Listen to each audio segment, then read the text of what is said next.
We talked a little bit about some of the components of what a strategic planning system is all about. And one of the things that we believe that is very important is for us to take a look at the respective environments that we operate in. So today we're going to learn about personality, the differences of personalities, and about relationships.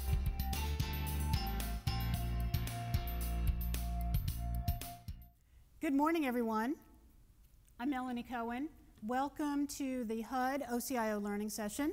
This is going to be our last learning session for 2012, and we'll pick up again in 2013. So today's topic is on employee engagement, which has become a very interesting, popular topic, particularly now when we're looking at how are the best ways to engage our employees. And most importantly, really, what is the difference between engagement and satisfaction, and what are some of the techniques that we can use to engage employees going forward? I just have one or two, actually, logistical announcements. For the people here in the room, if you have a question, you need to go to the microphone, because otherwise the people who are watching on the internet aren't going to be able to hear what you have to say.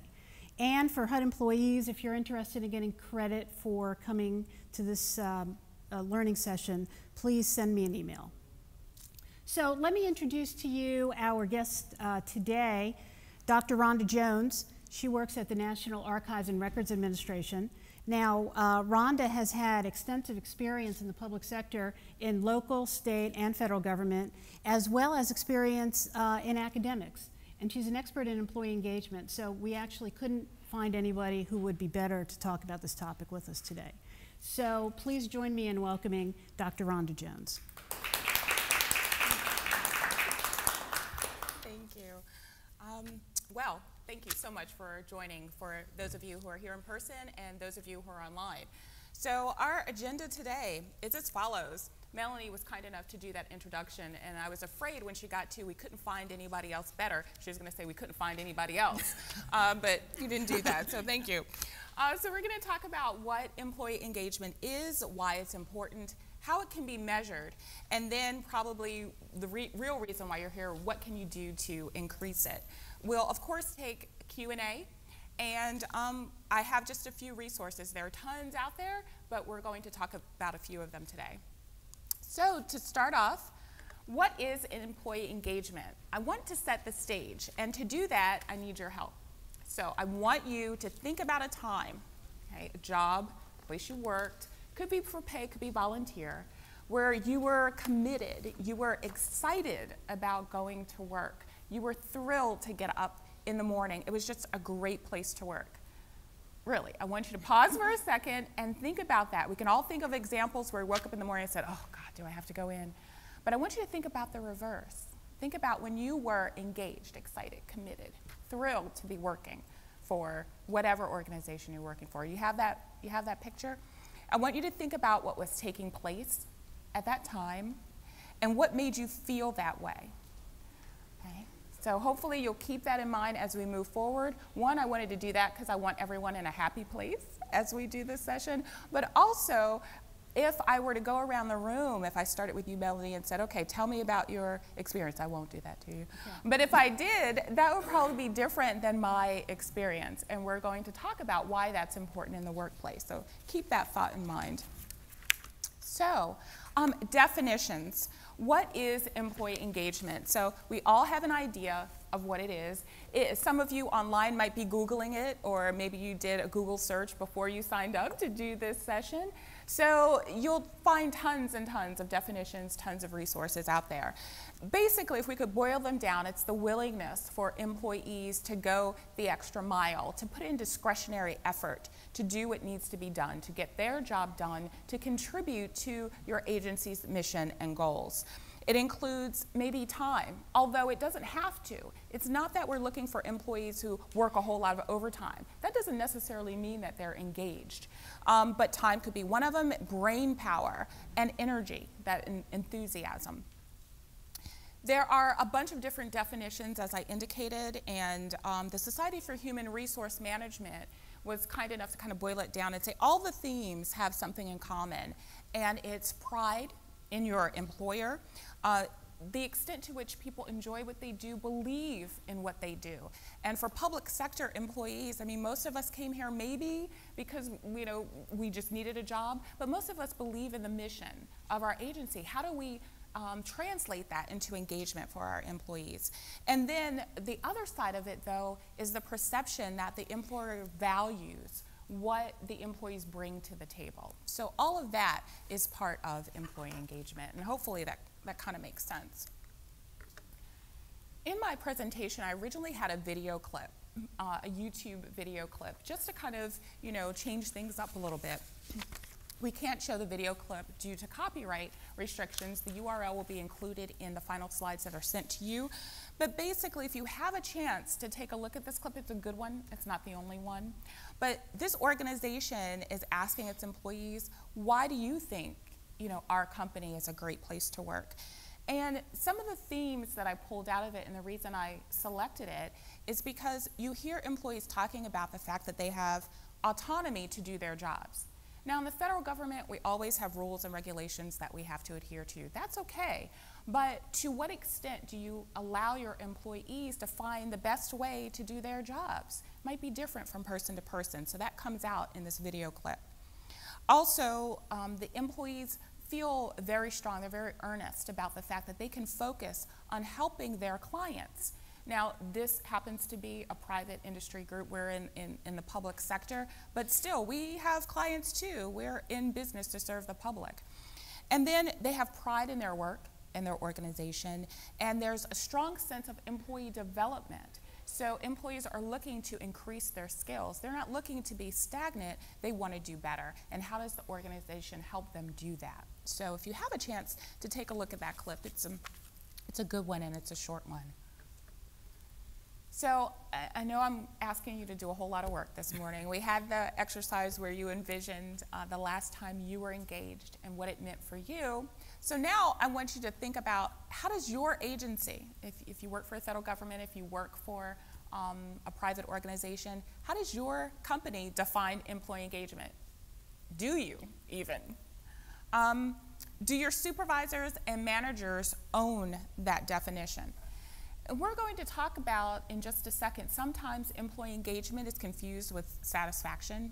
It's confused with participation and lots of other things. So we're going to talk about some of the differences. But what does employee engagement mean for your employer? Do supervisors and managers own it? Well, why is that important? We normally think about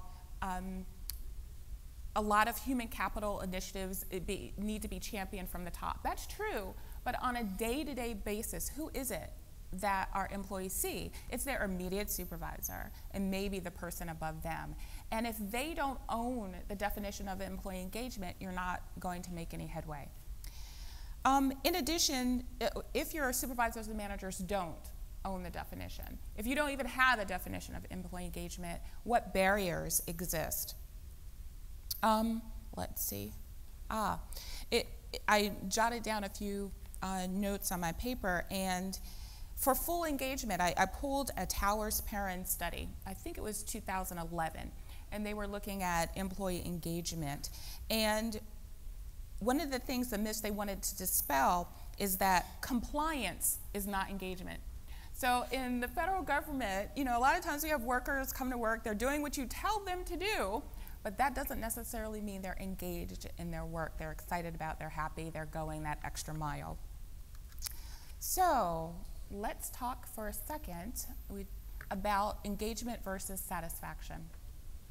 So some of us probably already have some ideas in mind about the difference between the two, but I notice that people use them interchangeably.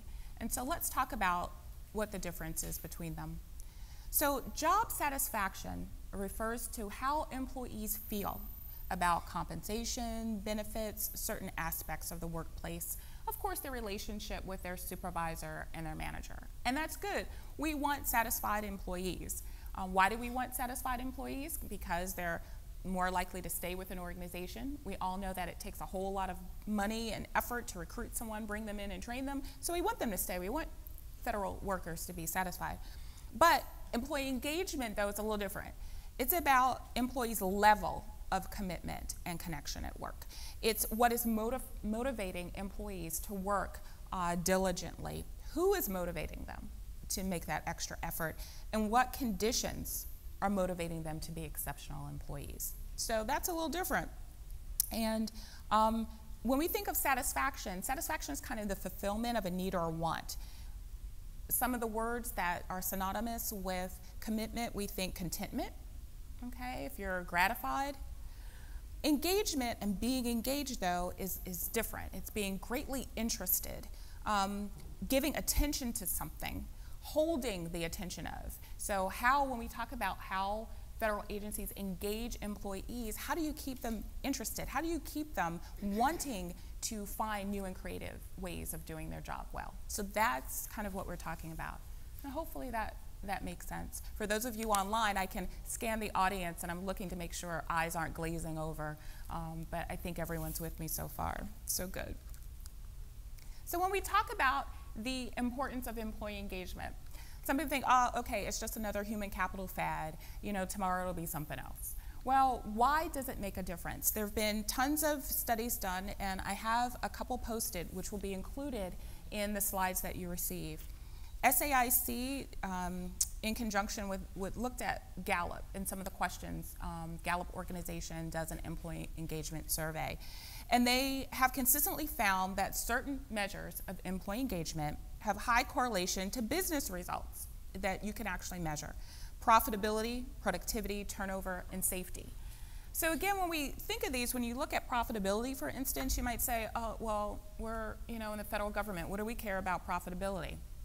Well, we're under extreme constraints to do what we do and do it efficiently, not waste the taxpayers' money. So that is extremely important. Productivity, turnover, and safety. So if employees are interested in what they do, excited about going to work, they're going to be more likely to pay attention to the little things that might make a difference. And there's some evidence that workers' comp claims and things like that decline when you have employees who are engaged.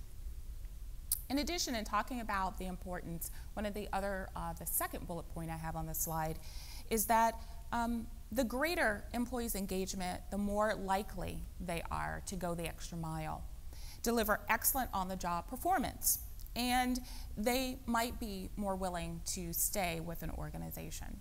So those are some of the reasons why employee engagement is important. And probably if I went around the room, some of you are supervisors and managers, division heads, you probably have your own reasons why you're interested in employee engagement as well. And we could probably add 50 or 60 more things to the list. All right. So, well, we can open it up for some questions from the audience. I, of course, have questions because this is something that's of great interest to me. But I already see a questioner, so awesome. Go right ahead. So it appears as measuring employee engagement can really drive organizations forward. And so the question I have is, there's so much emphasis put on the employee viewpoint survey, measuring satisfaction, if you will. And then we tend to back from those results trying to find root causes. And I guess my question is, how do you reconcile that with really what is clearly more of a driver, which should be the focus on employee engagement and how to propel that forward versus so much of a focus on the employee viewpoint survey? Actually, I think you're the perfect segue. Did you pay him to say that? No, but it was excellent. That's actually a perfect segue because I was about to talk about measuring engagement and transition to the employee viewpoint survey. So I think I will probably answer your question as we move forward, but your whole premise is that, and rightfully so, we have this instrument, the employee viewpoint survey, the EVS. It's given every year, and agencies go crazy over it. Everybody's got to take it. There's this big push. The numbers come out, and it's like, oh my gosh. And then it's a scramble to do something to address the numbers. And I think at the root of your question is, well, why aren't we doing what we need to be doing anyway, separate from the employee viewpoint survey? Because some of the stuff that comes out in the employee viewpoint survey isn't necessarily related to engagement, and sometimes it's not a darn thing we can do about it. For instance, satisfaction with pay. All agencies have received the 2012 EVS results, and pretty soon the Partnership for Public Service will be publishing the best places to work rankings. They will come out on the 13th, I'm told, 13th of December. And one of the things we know already is that overall, federal workers, yeah, we're happy, we love the mission, all that kind of stuff, but pay, we're just not happy with that. Well, if you try to focus on that as an agency, as a driver, just because it's in the Employee Viewpoint survey, first of all, given our rules and regulations, there may not be much you can do about the pay. Okay, we all know that. But if you go crazy over that, you might miss some of the other things, like maybe leadership. Employees aren't connected. Maybe they don't have a good relationship with their first level supervisors. So I'm with you, and we're actually going to talk about the Employee Viewpoint survey. There are specific questions in it that do address engagement. OPM has an employee engagement model or index, and it's composed of a few things. We're going to talk about that, and then we're going to talk about action planning as well, because I think we've all seen it. Agencies go crazy right after the EVS results are released, and then next year, you know, you take it again, and then you go crazy again trying to come up with something else. So we're going to talk about things that you can do because they're the right things to do for your employees, and then ways to use the EVS data to support your efforts or take a deeper look. But if I don't end up answering your question, please raise it again, or if you need more specifics. So, but as I said, that was a perfect transition. Cause or Melanie, did you have something, or you're good to go? One of the things I was thinking about, it actually goes on the heels of this, is why some federal agencies struggle with employee engagement. And now I'm wondering if it's because a lot of times maybe they don't understand the difference between satisfaction and engagement and what those two things really mean. Is that what you found? I think so. I think that's one of the reasons there isn't a clear understanding of the definition. But also, I think there's been a shift in the federal government.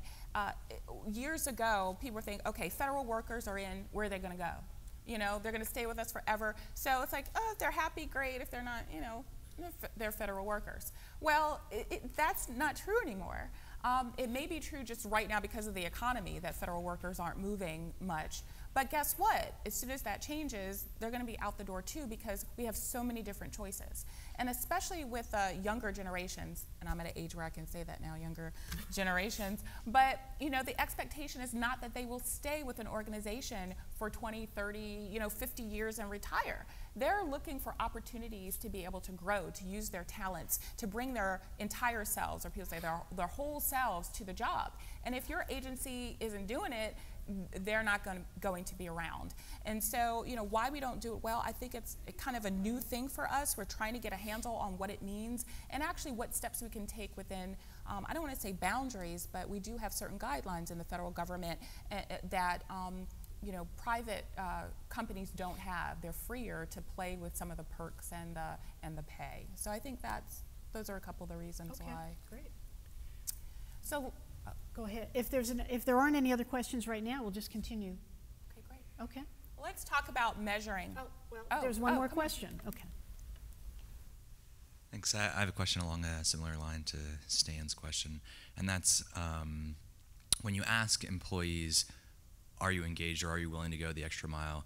Obviously, they're going to say yes. I think the EVS results are something about 95% for HUD of employees say, when asked, I'm willing to you know, put in extra effort. And I think we all know that there are lots of employees who aren't willing to go the first mile, so 95% is probably not an accurate representation. So aside from these measures, which I can see you've got on your slides, which you know, are indicators of engagement, do you have any measures that are more accurate than just self-reporting in terms of, you know, actually, are people willing to go the extra mile? And that's a great question. That's actually a footnote to this. I started off with measuring employee engagement and put this here because these were taken from the EVS, which, you know, most, 95% of all federal agencies or something participate in the EVS. So I started here, but to your question, they aren't the end-all or be-all. And actually what, if you read the research, what they propose is more of a dashboard, so to speak, where you have a bunch of different things that you as a supervisor or manager can look at. For instance, one of them is leave usage. And I know that's controversial, and we're not saying that employees shouldn't take leave. But what kind of leave are they taking? And I give the example that if you have a new policy that's put into place and you tell your staff and all of a sudden you see Rhonda's taking off every Monday and Friday, you know, Melanie's taking off every Wednesday, what's going on there? The other side of that is if you see employees are never taking leave. So are they being worked too hard? What's going on there? We want our employees to be able to enjoy the leave that they accrue. So you can get a sense as a manager for leave usage and how that's working. Also complaints. Formal complaints could be grievances, or you know, if you have an open door policy, how many employees are walking into your office complaining about other employees or complaining about policies? That's one thing that's very easy to monitor. You can look at turnover. You know, how many people are coming and going in the agency, voluntary turnover. Of course, those people who are poor performers, you know, maybe they need to be dealt with, but how is that happening? And so there are a bunch of different things that you can throw into that mix. You can look at, you know, how diverse your workforce is to get a feel for how they might be engaged. I mean, you may have a huge Latino and Hispanic population, but if they're all in the lower grades, how thrilled are they going to be long term? So there are a bunch of different things you can have in that dashboard, and I would say consult with your human capital specialist because they can help you with that and they can help you with the reporting of that. So it's not just waiting every year until the EVS results come out to see how you're doing. It's looking, you as a supervisor or manager or just a coworker, an employee, taking a look to see how things are going and getting a read, talking to your employees, just walking the halls. I mean, it's easy for us to get caught up in our work and stay in our offices all day and close our door, or we might have the door open but we never get out. It's amazing some of the things you hear when you walk around the office and actually talk to your employees. And you can get a good feel. Are they happy? Are they enjoying coming to work? Or are they completely stressed out? So those are some of the other things you can use other than just the employee viewpoint survey. So let's talk about the measures that are in the employee viewpoint survey since it's widely used in the federal government. So the Employee Engagement Index is something that OPM has built in to the EVS, and it's comprised of 3 different factors. We have leaders lead, and this is employees' perception of the integrity of leadership, as well as leadership behaviors such as commitment and workforce motivation. And didn't want to list all the questions, but if you want to go back and take a look at the Employee Viewpoint Survey and see what questions are mapped to that leader's lead, I have them listed there for you. The other component is something they call supervisors, but that's really the relationship that employees have with their first level supervisors. Trust, respect, and support all factor into that supervisor factor, and that's comprised of 5 questions, and I have those listed for you. And then there's something called intrinsic work experiences, and you can shorten that to work experiences or whatever you want to, whatever term, but that's the term OPM uses. And that's employees' feelings of motivation and competency relating to their role in the workplace. And I have those EVS items as well. So if you want to know how your agency's doing on the employee engagement, you can look at those questions. And they're quite revealing, especially if you look at trends. You can go back, OPM now has an online tool, so your human capital specialist, whoever it is in your agency who's responsible for the Employee Viewpoint Survey, has access to this online database, and they can go in and pull information back to 2004, whatever, that OPM has loaded, and you can take a look at specific questions. You can break it down to subcomponents within your agency, so it may not be your entire agency that is lacking in some of these areas. It may be just a few departments. You can take a look at that, and we're going to talk about that when we get to the action planning phase. All right, so measuring engagement, we talked about the tools that are available for OPM. We talked about some of the other things that you can look at, not just the Employee Viewpoint Survey. Any questions on that? I think we're okay since we took questions recently. So let's talk about increasing employee engagement, which is probably the reasons why most of you are here. I had another video clip that we can't show, but you will have the URL. And with this one, the reason why I wanted to bring this video clip in is that it makes it very clear that leadership has to set the tone.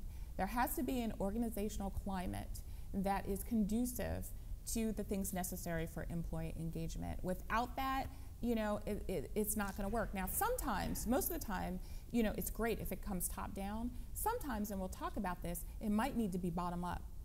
Employees might need to take a little bit of control if management isn't doing it and say, look, things are not the way they should be. This is what we want to do about it. Get out of our way and let us do it. And there are some agencies who have done that and who have been successful. So if you have a chance to watch this clip, again, it reiterates the need for leadership to take an active role for the organizational climate to be conducive to employee engagement. Also, I was just pulling a couple things. It's important, we can get so caught up in the latest book that's out there. If you go on Amazon or Google and search for employee engagement, just like if you search for leadership or whatever, there'll be thousands and thousands of books out there. So one of the things in my job that I do, I take a look at is, well, what does the research say? It's great to have all these gurus in employee engagement, but there are people who have actually done studies. There's empirical work behind some of this. And so, for instance, if you take a look at, this is just one journal that I use a lot, Leadership and Organizational Development Journal. 2011, they took a look at some of the things, there are articles in there all the time on employee engagement. And one of the things they said in terms of leadership is that leadership needs to display integrity and honesty and ethics. And that is a question on the Employee Viewpoint Survey. You don't have to use the Employee Viewpoint Survey, but if you do, that is one of the components, and it's actually one of the ones that OPM has built in to employee engagement. Journal of European Industrial Training. I pulled that one because sometimes we get stuck in this Western mode of thinking that we're the only ones, you know, in North America that are looking at these things. This is an issue around the world. And so one of the things, there's a recent article in that journal, and they brought up the issue of opportunities for learning and advancement as being a driver in employee engagement. So to what extent are we looking at career development? May not necessarily be a promotion for our employees. They may have to take a lateral move, but are they able not only to bring their skills to the table, but enhance their skills? And what else? Again, just reiterating climate of trust, empowerment to drive engagement. One of the things I wanted to point out, and I just jotted this one down this morning, there was a Forbes article last November, this past month, and it was the Idiot's Guide to Employee Engagement. It was kind of cool. So if it says Idiot's Guide, I'm all in. I want to read it. That I can understand. So one of the things they had is, number one, as a myth, is money does not motivate employee engagement or does not spur employee engagement. They had that as a myth, that in fact money does. But if you read that little blurb on Forbes and you delve into it deeper, what they say is for some people. And they also have in there that I think they use something like substantial sums of money drive employee engagement. Well, yeah, okay, if you wanted to pay me, you know, $250,000 to do my job, I might go that extra mile, be even more committed. But guess what? That's not realistic in the federal government. So what can we do other than just throwing money at our employees, since that's not an option? And again, in that Forbes article, they say for some people, not for everyone. And one of the things we're going to talk about is tailoring employee engagement to the employee instead of making them fit into what the organization has to offer. The second thing on that Forbes list, happy workers are not always productive workers. And that they have as a truth. You know, we think, oh, if we can make our employees more satisfied, that they will be more engaged. There is not necessarily a correlation there. You could be very happy with your benefits, very happy that you get to telework. That's all fine and dandy. But to what degree are you bringing that discretionary effort, not just when you're asked to stay late to work hard, but on your own? And they're not always related. And then the other thing that Forbes article pointed out that I love is that people differ in what they value. And many times we don't know because we don't bother to ask people. And we group them into certain categories. So we think, okay, if they're young, all they care about, is tweeting all day, talking to their friends, they're not in it for the long haul. Do we really know that? Is that really true? And we have a question here in person. Being a young person who just set down his Twitter so he could come and ask a question, I was hoping you could go back to what you were saying earlier about bottom-up activities, there being a large group of employees at HUD who are working on some of those things, and then all the examples that you rattled off were sort of top-down things that can be set. What are some of the bottom-up activities that are showing up in the research that have been effective for employees to do for themselves? Well, one of the things is for employees to hold managers accountable. And when I say that, for instance, when we look at the opportunities to learn and grow, opportunities to give feedback, if you aren't getting it, a lot of times as employees we say, oh, this place stinks. Well, in my job, we went to the Bureau of Engraving and Printing, for instance. They were able to make some movement. I think it was 2011, great movement in their EVS scores. And that was not initially the result of top-down. It was employees getting together and saying, okay, we need to take control. We need to communicate with one another better. We need to let our supervisors know what we need. We don't have, and I don't know that this is necessarily the case of Bureau of Engraving and Printing, but if you don't feel that you have opportunities for a career advancement, for instance, well, then that needs to funnel its way all the way up to the top. And sometimes it's hard if you're constantly being told no, but even in your own workspace, to what extent do you recognize your peers? When was the last time you went to a coworker and said, you know what, you helped a client the other day find a document, I work for the National Archives, or something, and that person had been transferred to 10 different people and you took ownership of that. That was awesome. Little things like that. So the recognition piece. Coming up with different ways. So it's very easy for employees to complain that processes aren't correct. Well, how about if you got together with some of your coworkers and came up with a suggestion on how to do it better and then brought it forward? I mean, there's no guarantee that you'd be listened to, but those are some of the things you can do. Take ownership for your space. It should be, you should enjoy going to work, you should be engaged, and if you're not, what are some of the little things that you can do regardless of what the top is doing, but also let them know, hey, this isn't right and we want things to be different. And I'm sure I have some more examples later on, but those are the ones that immediately come to mind. And that is a segue, perfect segue into actions. So when we start thinking about employee engagement, we've talked about what it is, what it isn't. We've talked about different ways to measure it.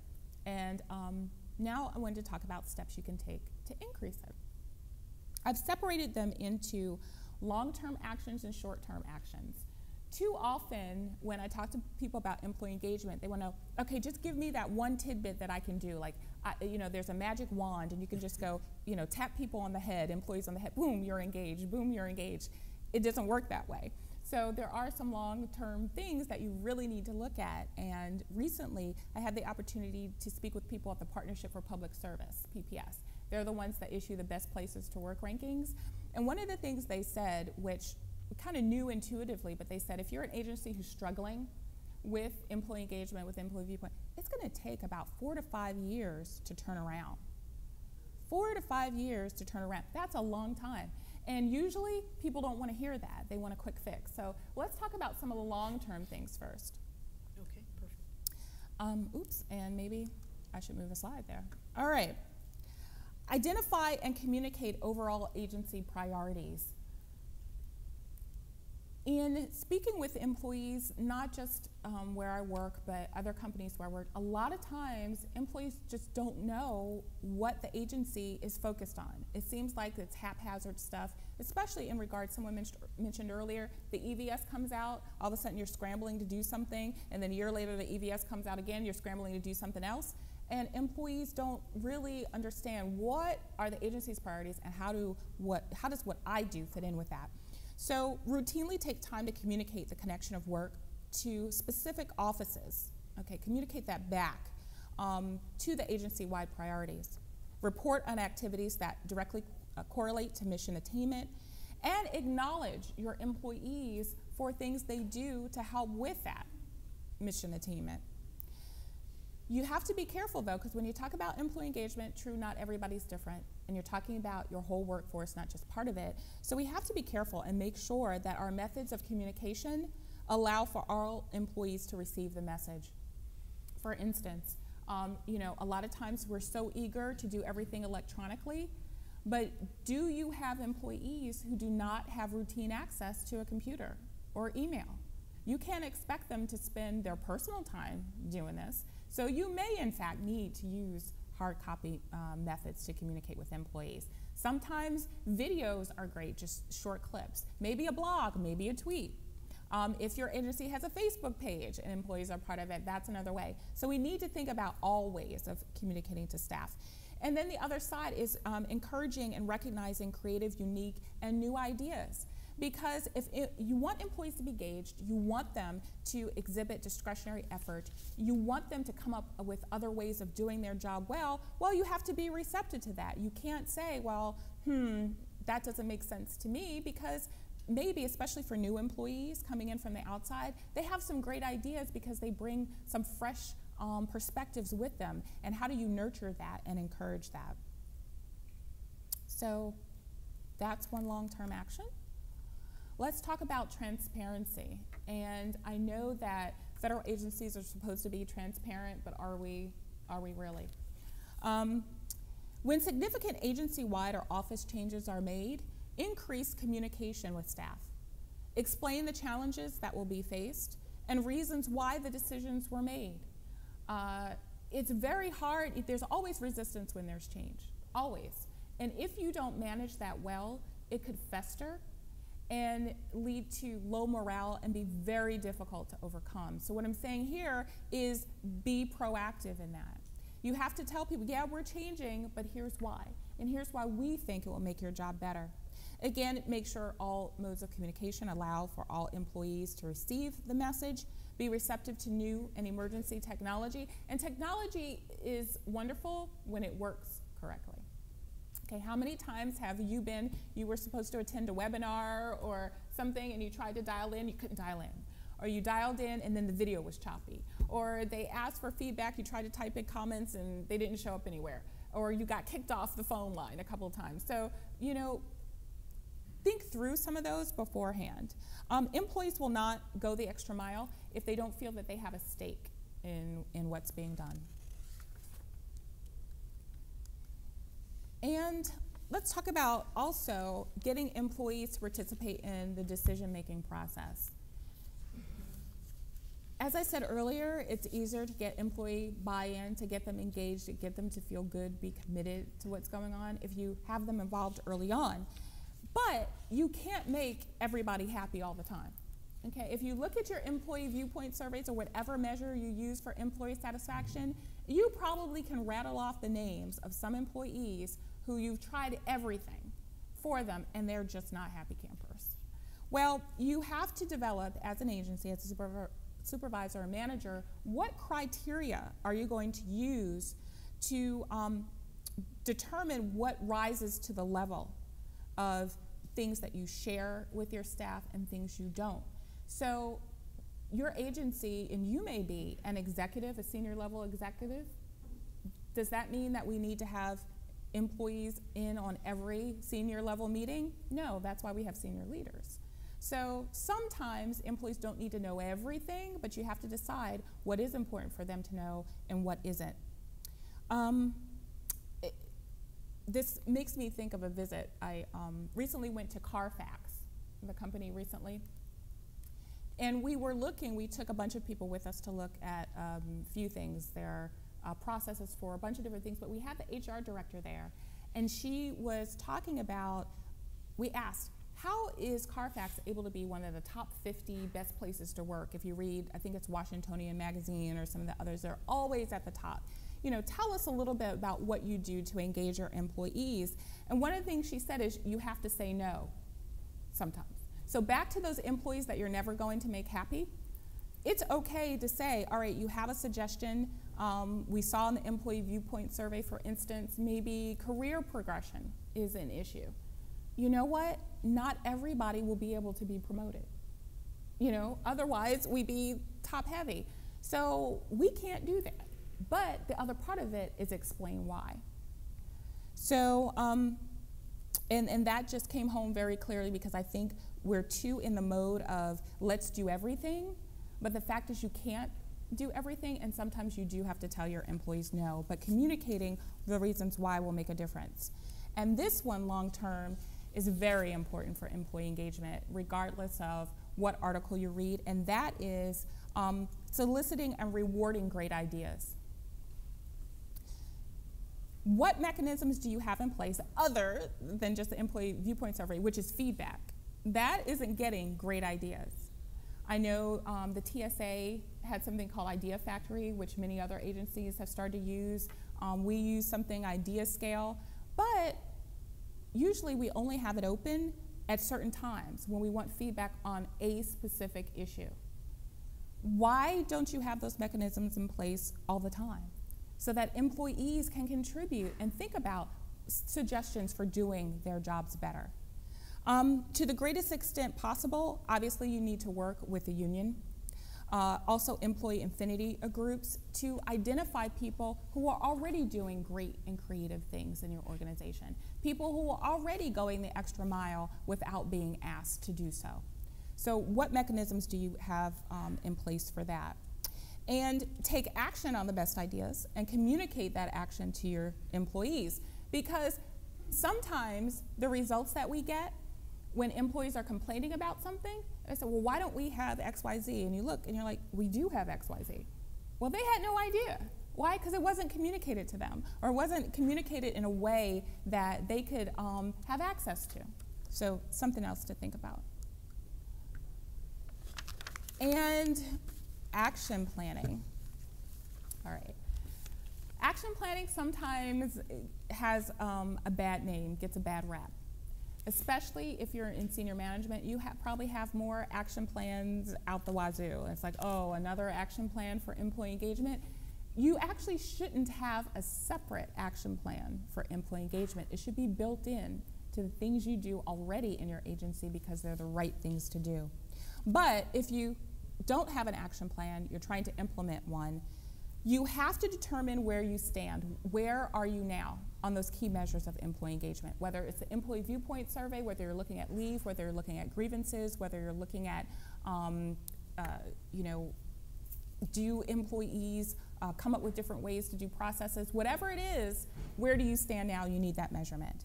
You have to choose goals in an area to focus. The agency where I work for now, God bless him, I had one manager call me because I handle the EVS in addition to employee engagement, and he said, our group wants to see a 5% increase on every question on the EVS. And I said, oh my gosh, that's a fabulous goal, but guess what? That is not going to be attainable. How about if we take a more focused approach?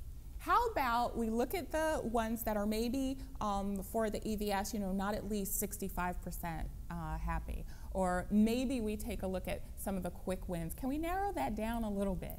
And that's what you need to do in your action plan. You can't do everything at once. Get maybe 1 to 3 things that you could really see movement on over the next year or so. Or even longer term, yeah, you may have more of those, but focus on just a few. Develop concrete, measurable, actionable goals. And this is where we get ourselves into so much trouble, because it's easy to just throw things out there and say, okay, we'll increase manager training. What does that mean? What exactly are you going to do?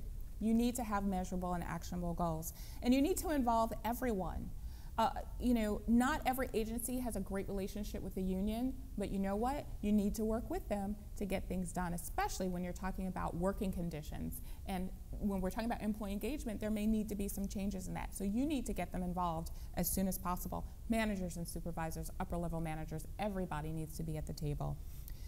Implement those steps and hold managers accountable. It can't just be talk. Employees know whether or not you're sincere, and they know whether or not there's been any movement on what you said you were going to do.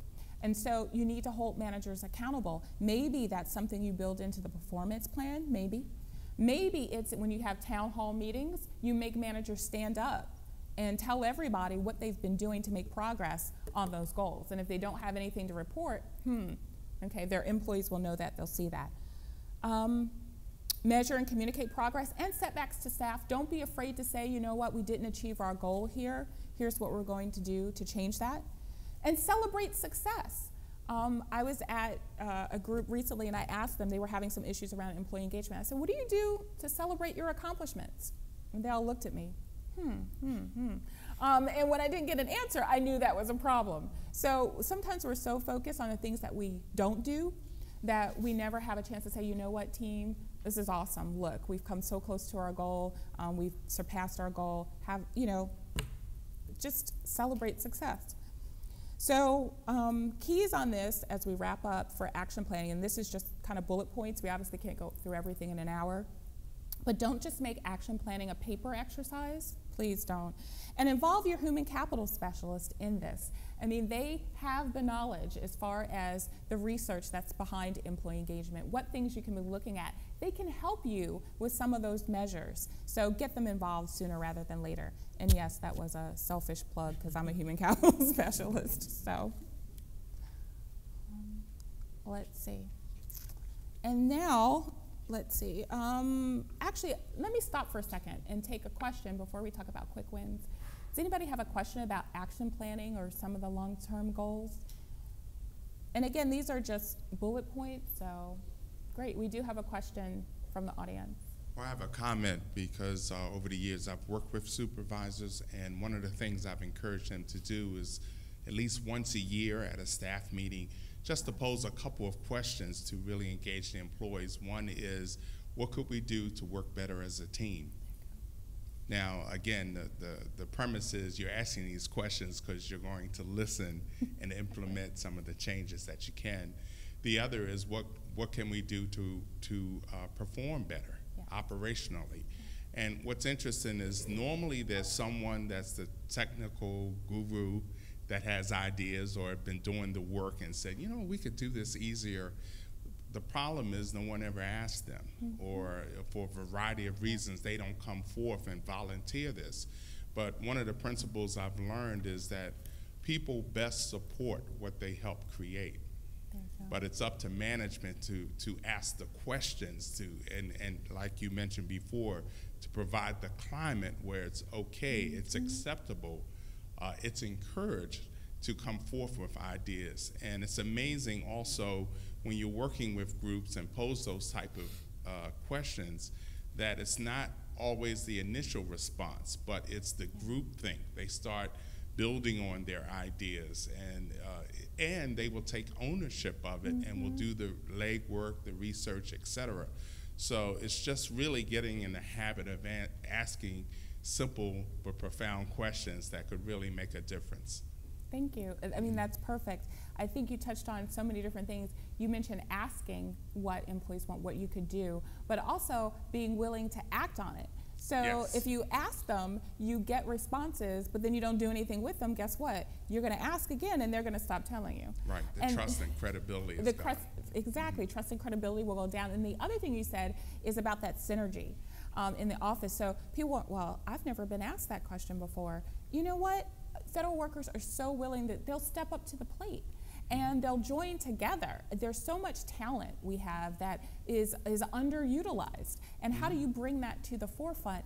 You have to create an environment where it's okay to take risks sometimes. Yeah, within the guidelines, within the boundaries of the federal rules and regulations, but yeah, it's okay to try something new, and maybe it won't work, but guess what? Maybe it will. And if it doesn't work, we'll learn from it. So thank you for that. One other thing I wanted to comment on, you explained the importance of communicating and explaining decisions.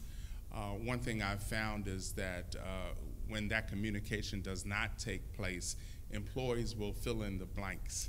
And we often don't like how they fill it in, but the reason they filled it in is because there was that communication gap.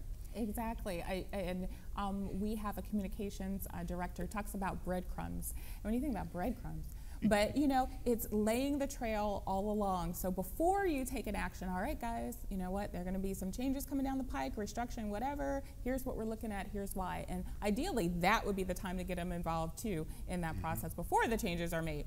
And then once the changes are made, okay, you know, you communicate that after the changes are made. Here's why we made them, here's the progress we're making, and so forth. Employees have to be able to see how things relate back to what you said was going to be done, what was actually done, and why. Exactly. So thank you.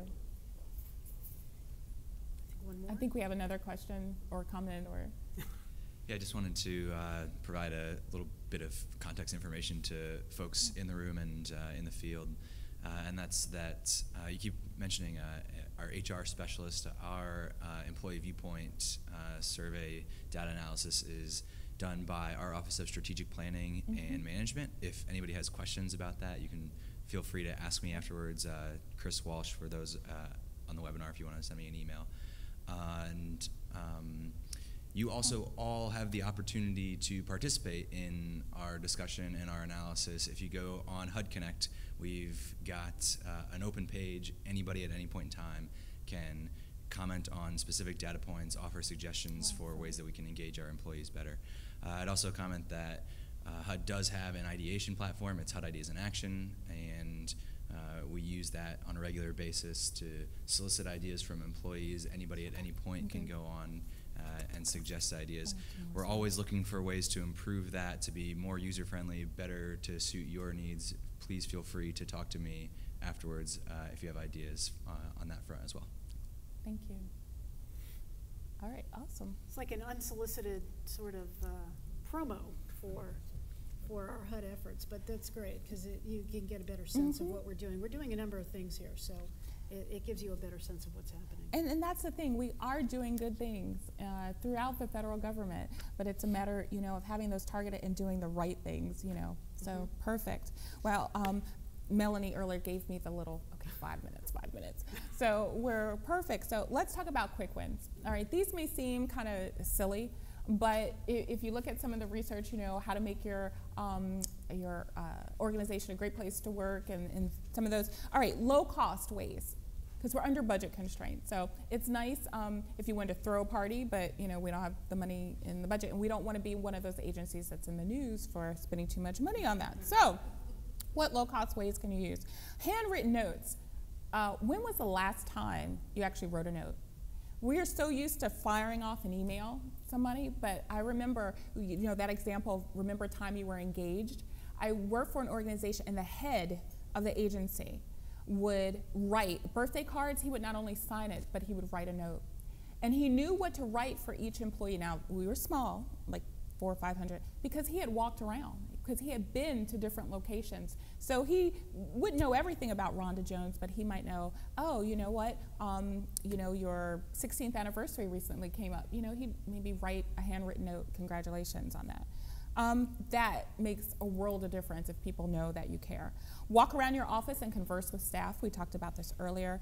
How about little spot awards and certificates? So, you know, it's just makes all the difference for something they did. And you could use this whether you're a supervisor or manager. What about for your coworkers? You know, knowing that you work with someone who appreciates you, what you bring to the table, makes a world of difference. Pick up the phone or go into an employee's cubicle instead of relying on email. I used to have a boss, I remember one day at 4:30, he sent me an email, come see me. Okay, you're right upstairs, you can pick up the phone. And then I get up there, he's me, whatever. It's like, okay, you just walk down, pick up the phone and talk to me. It was this long, complicated, whatever. So little things that you can do. Ask your staff what motivates them. Now, depending on who they are and their culture, they may not tell you. All right, you might actually have to figure it out. But some people might tell you, and they might say, you know what?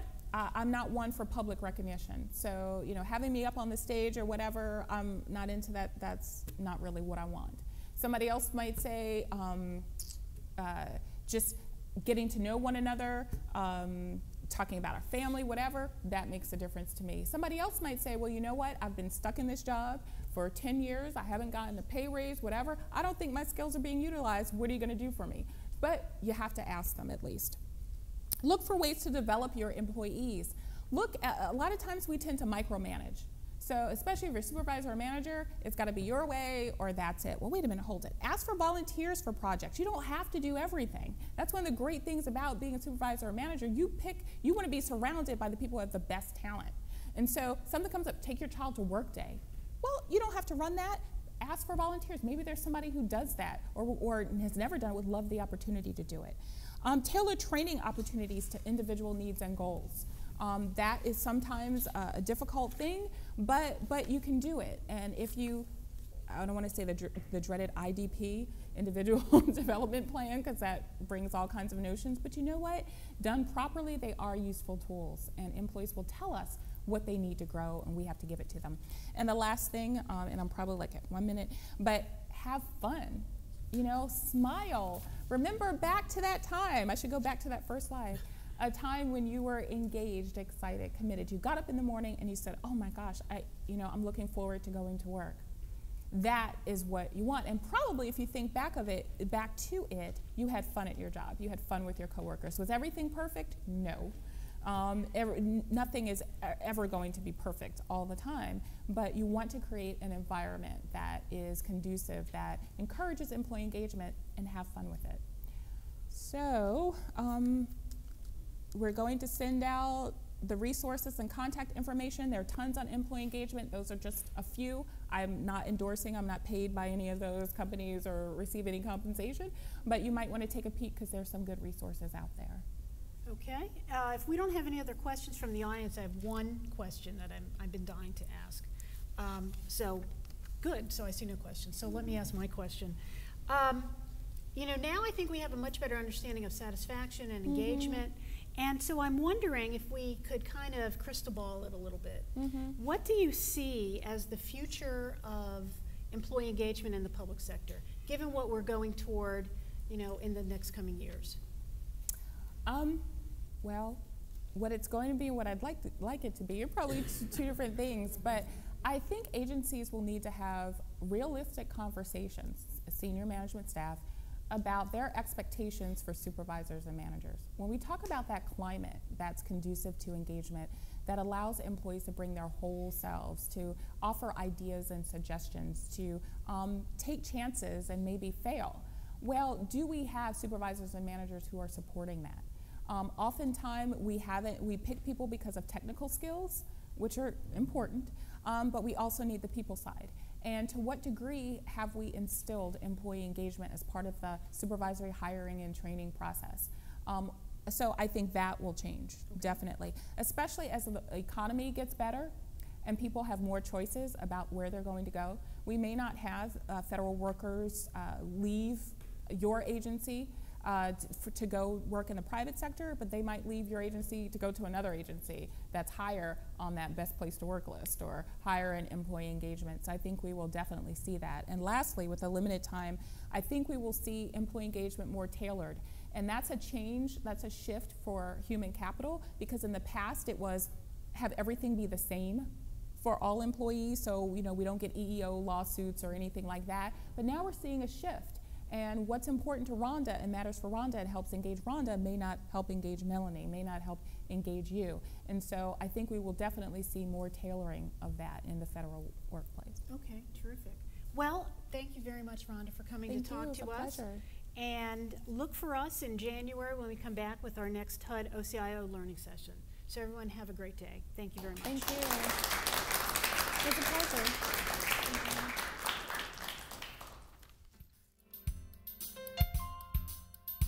We talked a little bit about some of the components of what a strategic planning system is all about.